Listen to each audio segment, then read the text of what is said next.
So there's definitely pros and cons for traditional publishing versus self-publishing. I know because I created my own publishing company called Con Todo Press. So I've been through, and I'm going still through, right, that difficult road. So the big five that Davina mentioned right now is Penguin Random House, Hachette, HarperCollins, Macmillan, and Simon & Schuster. And I read somewhere that they're responsible for over 60% of all English language books sold. So that's not a good number if we're not getting a piece of that pie, right? Julissa, you were traditionally published, which is great because they have the infrastructure for promotion, right? They have the infrastructure for distribution, etc.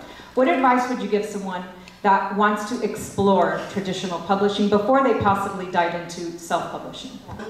Just because you're not getting published traditionally doesn't mean that your story isn't important. It doesn't mean that it's not good. It means that you maybe don't have the access to that. Because I think so much, and if you've read my book, you know this, right? So much we are waiting for the dominant culture to validate our work. We need to validate our own work. Everyone who's sitting here, beautiful faces, you validate my work, not anything else, not because I was published traditionally. And of the five, I mean, I am proud, you know, of the 5 big publishers, 2 of them is who have published my book. So 2 out of the 5, I'm gonna go 5 for 5 before I'm done. Okay. But what you said is so important, so thank you so much for saying that. I think, you know, I talked to other friends of mine who have been published traditionally, and I think there's sort of I personally was very naive into going into traditional publishing, thinking once my book gets published by a traditional publisher, it means it's going to be successful. It means it's going to have, you know, all of the distribution, all of the marketing, and the truth of it is, as an author, it really is up to you to make sure your book is successful. And like, yes, you do have the support and the infrastructure. Like, I don't have to call bookstores to say, hey, can you guys carry my book? Right? So I do think that the distribution is probably the biggest pro of going the traditional route. I don't know exactly how many stores carried my last book, but I know that it was carried all across the country.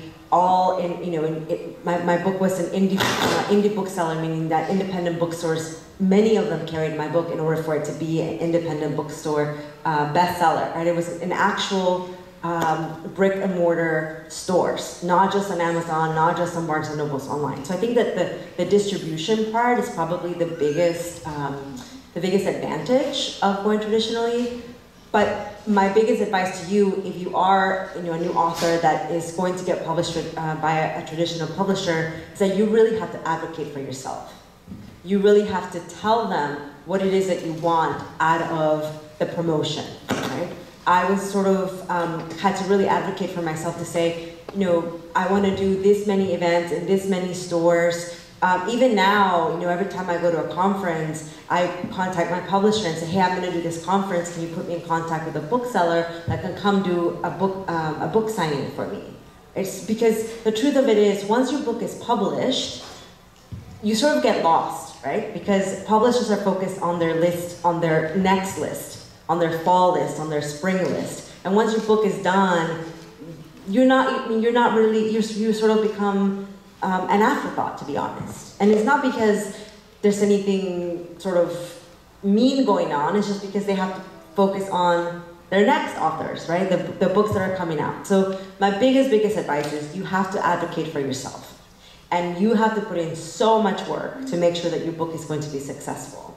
And you have to give them all the ideas. Like, you have to be the one being like, hey, I want to do this. Like, I can't, you know, I think my best experience was with my last book. And it was a lot different experience than with my first book. But I can't tell you things like, there were times when I wouldn't even get like social media assets. Right? Like, I would have to be like, hey, I saw this author do something like this, can you help me create it? Because that is their job. And that is part of what they bring, that's part of the reason why you publish with them and why they get such a big percentage of every sale after you write the book, right? Because they're supposed to be doing that for you. So my biggest piece of advice is just you have to advocate for yourself so that you don't get lost in the mix.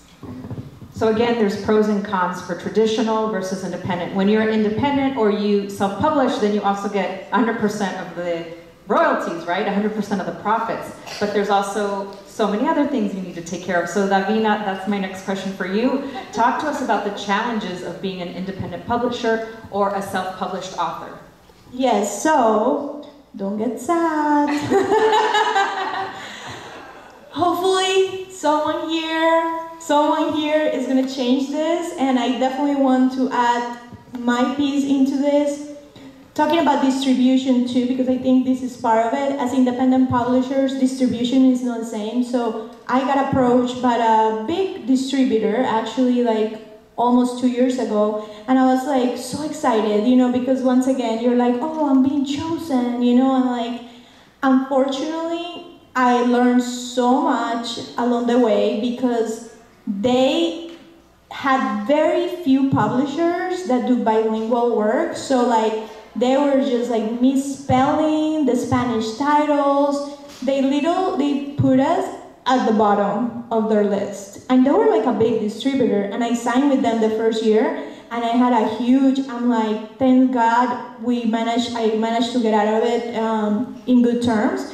But I'm like, no, I'm not giving them that power because they're putting us in like the last list of priorities, and they were just not giving respect to our authors and our titles. So distribution, if any of you want to do distribution business for Latino authors, there is a lot of room there, business idea, because we're not there. So the distribution is a big challenge, and something that I really advocate for is that, of course, the marketing dollars for like an indie press, they're not the same that a big five. So the marketing dollars, I would say, now have to come in you as an author being super proactive, learn about digital marketing. I think that's a tool that goes a long way for any type of business. And as an author, you know, like I know a lot of like our friends and like they get published traditionally, and it's beautiful to see that like you said, it's not like, oh, I'm set forever and I'm just here lounging on a hammock. Like you guys have to work even harder sometimes because you have the pressure like to sell books, to keep that relationship alive, you know. So that's what I said, as an indie author, you gotta be super proactive on social media, do as many events, build your community, and guess what? That's gonna come in handy if you do wanna go the traditional route when you get signed, because you have to do all that stuff, and you actually have more to lose too, in a way. So I think the challenge of the low budgets in marketing, distribution, is definitely kind of like two of the top ones. Yeah, and if I can just add one thing, right? When you get published, and I don't know that, I certainly didn't know that this is how it worked, but when you get published traditionally, you get paid in advance, right? And many times that advance, you don't get it all at once. You'll get a third of it when you sign, a third of it when you turn in your manuscript, a third of it when you publish. And then every single book that gets sold goes against your advance. Once you have sort of in a way paid back that advance through sales, then you start getting royalties. And actually very few books earn out. That's what the term. Many few books actually earn their advance and you start getting royalties. So for many authors, the advance is the only money they will actually ever see, right? From when you sign with a publisher. Because if you don't sell enough books, then you don't pay out that advance, you don't get royalties.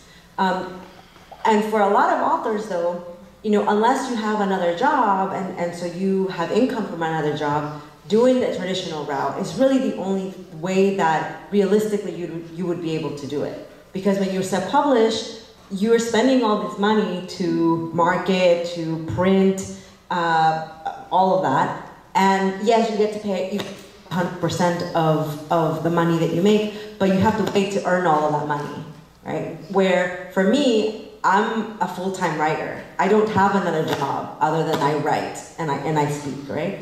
And so unless I get advance, I can't sit there and write my books because then I would have to go get another job to make money, right? And to pay for my expenses. And so I just wanted to kind of point that out in case it's helpful for people to kind of understand when you're trying to make that decision as well, right? Yeah, I mean, what I'm hearing is it's passion that's ultimately going to keep you writing more books, right? Whether you're traditionally published or you're self-published. Because if you don't have that passion, you're not going to become a millionaire. Am I right? Very few authors I know are millionaires. But let's say yes, it's on its way. It's on its way. Let's think positive. Everybody here is going to go out and buy one of my books. You get a million. Let's think positive. Julissa, you are such an advocate for our community. You are an activist and a writer. So I want to ask you about the landscape of publishing. You followed it very closely, and you've been in a lot of different panels that have fought the good fight to have more representation in publishing. How is the landscape now?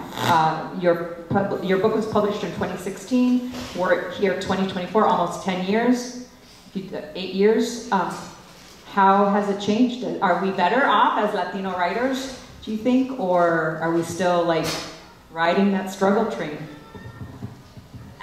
I think it's a little bit of both, right? Because I do think that we've made progress. I am so excited every single time that I see a new book being published through a traditional publisher, and I do think that I see more and more of them being published. So I do think that it's gotten better. I think that because a lot of us aren't out there sort of sharing what our advances are, I think it's hard to know for the books that are getting published what do the advances look like now versus then.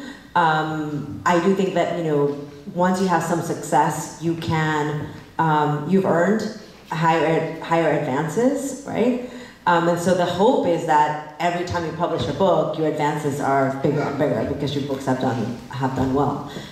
So I think it's definitely gotten better, but we are not where we need to be, right? Davina, you were talking about some of the really big hires that were made in the wake of 2020, right? George Floyd, American Dirt, I forget what the hashtag was, but basically authors were sharing what their advances were on Twitter, and there was really big discrepancies, of course, versus like what a white author was getting versus like authors of color. So all of this really pushed publishers to take a look at what their hires look like, right? And the thing about publishing, so this what you're asking is a really big question because there's a lot at play, right? One is like the author piece of it, but the other is like who's actually getting hired at the publishers. Right? Publishers, editors, when they first start, and their assistant editors, they don't make a lot of money. And so you have to go move to New York City and get paid, what they get paid. I mean, a lot of times, unless you sort of have your parents able to supplement your income, you can't really even have a decent living, a sort of entry-level publishing role, right? And so the problem is really big. And that's why it's gonna take many multiple approaches to fix the problem, many multiple approaches to have more Latino authors be published traditionally, because we also have to focus on making sure that more Latinos are getting hired at various levels within the publishing world that can advocate, that understand the nuances of our community, what's going to resonate with our community. And so it's a little bit of both. We're doing better. We cannot take our foot off the gas, because I think that as soon as we do, unfortunately, the people who hold the levers of power will just kind of forget about it. They'll sort of say, we did these things 3 years ago and that's enough. And we know that it's not, that we have to keep on in order for there to be actual, real, lasting change. Definitely. And I think it's important to keep telling our stories, whether you're blogging or, on Instagram, just keep putting your stories out there, because I do feel that the big five publishing, se hacen los que no ven. They pretend they don't see it, but they know that the market share is changing, because a lot of independent publishers, out of the need of having more of our voices, are emerging, and they do see. They just, if they want to choose to see, maybe they don't, but money talks, right? And your money is your vote. So when you buy a book from an independent publisher or a traditional publisher from a Latina author, you are saying, I vote for this kind of book, for this kind of author, for this kind of story. So it's really important for us to keep supporting other Latina authors, because we write amazing stories, right? We write universal stories. stories about grief, about joy, about everything, not just suffering, that too. So, you know, I'm just doing a little call out to keep supporting other authors. So this panel is called Road to Publishing. I'm curious, how many of you have a dream or have dreamt of publishing your own book? I think that's beautiful because I think all of us have a story to tell. I used to have an interview show called Todos tenemos una historia que contar, and I think it's so true, and all of our stories are valuable. So I want to get a little behind the scenes advice from both of you. When you're sitting there and writing, which is a lonely task, how do you break out of writer's block? Like, what are tools that you both use? Because writing is easier said than done, right? Right when you're pen to paper or on the computer, sometimes the words just don't come out. What advice do you give for writer's block? Well, I think, first of all, I always think and tell my students or my writers, what's your purpose for writing this book? I think when you take it to the purpose level, you know that it's deeper than just sharing your story, is greater than yourself. And when you know that as you write your story and you connect with other Latinas, Latino authors or people out there, you are, like you're saying, we are advancing each other, right? And to kind of add a little bit about what we were talking about in the last question, I think we should strive in a perfect world for like collaborations between the big five and some of our Latine publishing companies. But I think we have to create our own empires. Our own publishing empires, because I do believe that even though there is a little change in the positive side of things, I believe we're just getting started. So if you want to write a book, there is a lot of access as far as doing it yourself. You don't have to literally spend a fortune. You just need the right guidance, a community, get with other people that are writing books, and don't wait for more time. Don't wait for anybody else. I think that's like my piece of advice, because I always say our stories matter, okay? And don't let anybody tell you otherwise. Julissa? Writer's block. Oh man. So I never get writer's block, so I don't know what the, no, I'm just kidding. I do think, I think that for my first two books, it was about me and my life, right? So I knew the story that I wanted to tell. That doesn't mean that I didn't get stuck in figuring out how to tell a story or what the right words were to use or how I wanted to organize the book. Certainly that happened. I think for my last book, because it was a very different type of book for me, I did sort of get stuck in different places, and I think the best advice that I have for anybody that's experiencing writer's blocks is just like leave it alone for a minute. Go for a walk. Find inspiration somewhere else. Anytime that I couldn't figure out how to write or what I wanted to write next, I would go read a book. Because I would pick up a book, read it, and something in that book would like spark something in me to go back to my writing. So because if you're sitting there just like banging your head against the wall, you might not get anywhere. So just leave it alone for a minute. Go to sleep, take a nap, come fresh to it the next morning. But I do think there's different types of writer's block. There's the one where this would be helpful, just leave it for a minute, come back to it. Then I think there's the writing block that's really more about self-doubt, where you're writing and you read what you wrote and you're like, this is all shit. Sorry, there's kids in the audience. You're like, this is all terrible, and I would edit myself as I was writing, which was like never a good thing, because I was just very critical of my own writing, right? And so what I do now is I write everything I want to write. I don't go back and read it. I just write. The next day or whenever I'm done with that writing, then I go back and I edit it. And some of it is not great. Some of it is actually really good, and I can build on that. Right? So I think you need to kind of just really ask yourself the question: am I really not writing because I don't have the ideas, because I don't know what to say, or am I doubting myself that I can actually do this? Do I have doubts that I have the ability to write it? And the answer is you absolutely have the ability to write it. You have to believe in yourself, you have to practice, you have to read. I am of the mindset that if you want to be a good writer, you have to be a good reader. You have to read like so many books in order to be a good writer.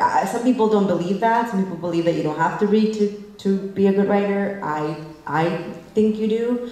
So I think you have to ask yourself, what is my actual problem? Is it actually that I don't know or that I don't believe? So as a small publisher, Con Todo Press, I do get approached by aspiring authors, Latina authors, and I love it. I have an idea for a book, and the first thing I say is, write it. So literally 80% of the people that approach me about, I have an idea for a book, I'm like, amazing, great, write it. So that's the first hurdle. Like, yes, it's good to have an idea, but you have to write it, and like Julissa said, put it out on paper and own it and believe in it, because your story is valuable. So I just wanted to say that. And also find community. It's so true what Davina said. There's like a contest right now for Latino authors from Independent Spirit Publishing and Con Todo Press. We're doing a contest. They approached me to partner with them, where we are going to publish a Latino children's book author. There's money, prize, blah, blah, blah. But if you're not searching for those communities and those opportunities, you're not going to find them. So definitely try to find those opportunities. We only have 10 minutes, so I really want to delve into your book. You sound like a white girl. Talk to us a little bit about it, and because it's available at Casita Bookstore here in the little courtyard. So talk to us about that book. It was published in 2022. That's your third book, correct? Yeah, You Sound Like a White Girl is my third book. For those of you that are not familiar, it's really a manifesto, a polemic against assimilation. Because I think so many of us are made to believe that in order for us to be successful, we have to give up our culture. We have to give up so many pieces of ourselves, when in reality, in my experience, it has been my culture where I have found the most success. It has been my people, my community, like I said earlier, that validate my work. And so in the book, the first half of the book is sort of about dispelling the lies of assimilation, the lie of English, the lie of success, I forget what the lie of whiteness. And then the second part of the book is about reclaiming all of the things that we lose when we assimilate, reclaiming our identity, our culture, our own narrative, our history. One of the things that I really wanted to do in the book was to share so much of the history that I learned while doing research for the book that really helped me to understand just how deep my roots are in this country, and that nobody could ever tell me that I don't belong here. And yes, you can clap for that. And so much of that came truly from the history that we're never taught in school. I think that is like one of the biggest dangers of schooling right now, is that we do not learn our own history. And if we do not learn our own history, then we're made to believe that we just got here. And some of us did. I'm an immigrant to this country, but our people didn't just get here. And we have such a big, deep history in this country. And so history in the book was such a important piece of it. And I'm so happy to hear when people tell me, oh, I learned this in your book for the first time, or I wasn't taught this in school. And so that's what the book is about. I think that so much of what I wrote, I could have written it yesterday, because it's still so relevant to everything that's happening today. Yeah, and you didn't ask me this, but for my next book, it's going to be very different. That was going to be my next question. What's your next book about? Is it nonfiction or fiction? No, it's nonfiction. And I'm writing about, motherhood. Because motherhood has kicked my butt. And I was sharing backstage that I was like, I don't know if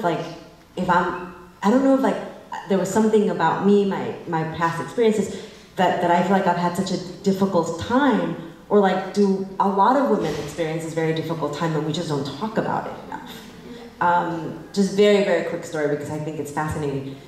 I mean, first of all, like the patriarchy is so dangerous and so crazy. But like, did you know that, this story that we learn in science class, that like the sperm swim and like it's the fastest sperm, and they swim and they like impregnate the egg, right? I mean, that's how babies are made. Not really how it happens, y'all. What happens is that the egg engulfs the sperm. It's such a small thing, but it's such a mind-blowing thing to me, because I think that's the first lie of the patriarchy that makes us women believe that we're passive vessels in the process of creating life. And that couldn't be farther from the truth. That's going to be page 1 of the next book. That is so amazing. That blew my mind, and it really resonates because I have a quote from Julissa. I can't find it right now, but you basically, in one of your speeches, you said that we have to be our own historians, right? So that is a prime example. Something like what she said blew my mind, because who is writing the story, and depending on who is writing the story, has the power in the story. In this case, the women, the egg is the one that chooses the sperm, but we were taught the opposite. So it's just really powerful. So thank you for sharing that. I learned something new today. Yeah. Davina, Thank you for that. Yeah, thank you. Davina, you publish other authors. So I'm curious, how do you pick what authors, what's your process like for the authors that you publish? Yes, so for me, once again, access is everything. So literally, if you found us through Alegria Publishing, through Instagram, that's how most of our writers find us. There is no one that we turn away. There is not this type of elitist system. If you want to write a book, we have the classes designed from all different levels, from page 1 to the day that you finish your manuscript. So we actually welcome everyone. Pues muchas gracias. Thank you so much, Julissa, Arce. Thank you for coming here and giving us your time. We know that you're a new mom, and we know it's so difficult to everything, coordinate, babysit, blah. So muchas gracias. We really appreciate it. And Davina, she's a sponsor of this inaugural. When we called her up, oh my God, Davina and I have known each other for a long time. I was your teacher, remember? Yes, Naibe, life is so beautiful, and that's one thing. There is nothing like relationships. Nowadays, we're on the phone all the time, but I tell you, most of the success I have today is because of people like you, of community. Don't take for granted this opportunity to be one-on-one. That's what keeps us alive, inspired. So yeah, Naibe was one of my journalism teachers back in, we don't want to age ourselves, but at UCLA, so yes. So, but what I was going to say was, when I called Davina to see if she wanted to be part of this, she said yes, and I want to sponsor too, because I want to support what you're doing. So, Latinas helping Latinas. Yes. Thank you so much.